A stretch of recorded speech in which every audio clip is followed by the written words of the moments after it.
In New York Harbor stands a mighty woman with a torch, beckoning the huddled masses yearning to breathe free, and the wretched refuse from tempest-tossed shores to her as she lifts her lamp beside the golden door.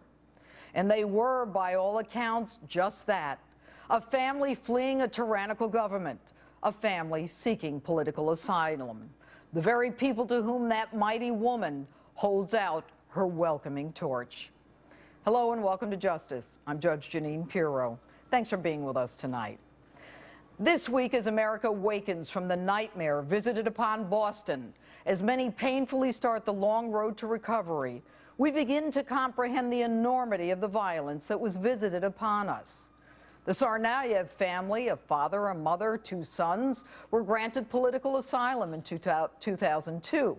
We opened our arms to them, showered them with food and money and housing and education and all the freedoms of American citizens. And look at how they repaid.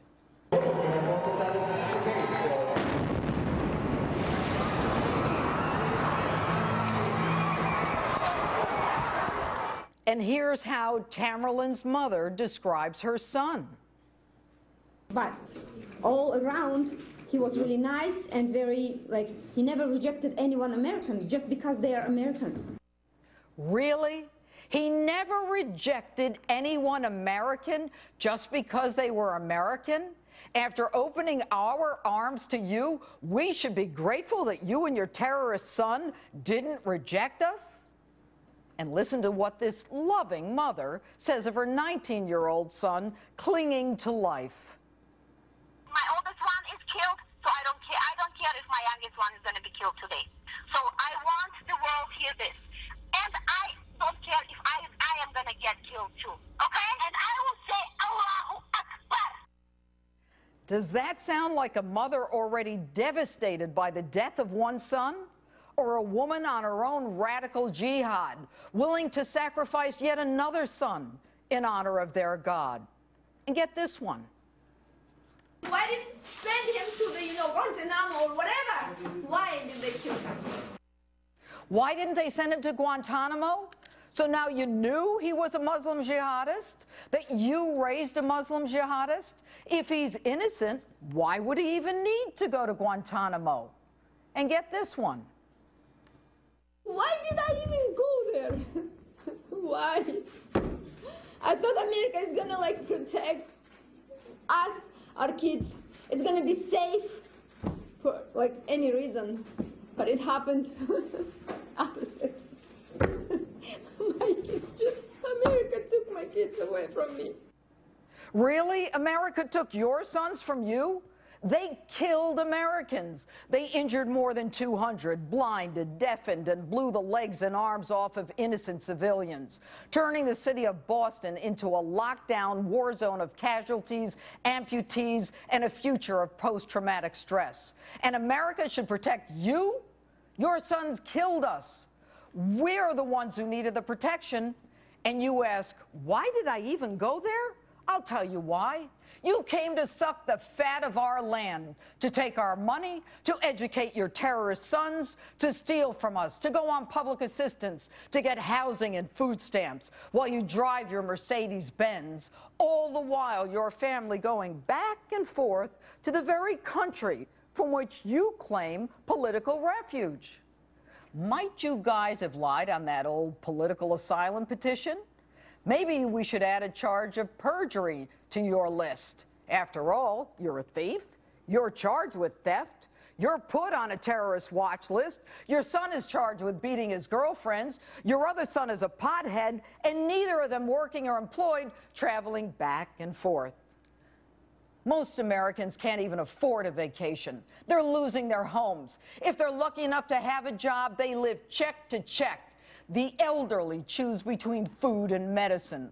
Servicemen and women are getting cuts in their benefits. And then, when hardworking Americans want to know how you guys can afford this, the governor of Massachusetts refuses to reveal what kind of taxpayer assistance your son Tamerlane got on the grounds of privacy. Privacy? What privacy? Governor, you take our money and you give it to this dirtbag, and you want to protect his privacy? You want to protect his rights? He's dead. He's a terrorist. He has no rights. But then again, it's okay to invade my privacy and publish my name and where I live on an interactive map because I'm a lawful gun owner.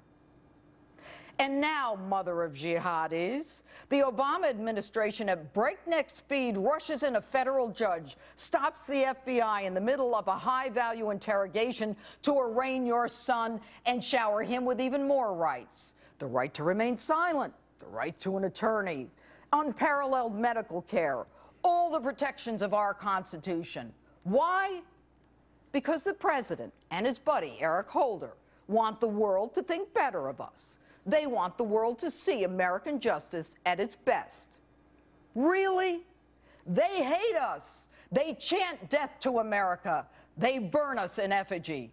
We give them billions and F-16s and armored tanks as they laugh their way to the bank and the airfield. And when they kill us, we don't even send in reinforcements like the 4 fighting in Benghazi. And we want them to like us? Honestly, I don't much care about what the world thinks of us or our criminal justice system. They come here to kill us, and we worry about what they think of us. I don't want to show the rest of the world how our system works. I honestly don't give a damn. And okay, mother of jihadis, they say you're planning on coming here. But hope springs eternal, and maybe the system will work, and that watch list you're on will stop you. But I imagine they'll let you in. And if they do, I can only pray that they'll activate that outstanding bench warrant against you for larceny. And what's that?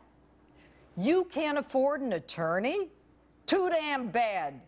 And I have an idea. You and your son should be stripped of your citizenship, tried in a military tribunal in Guantanamo.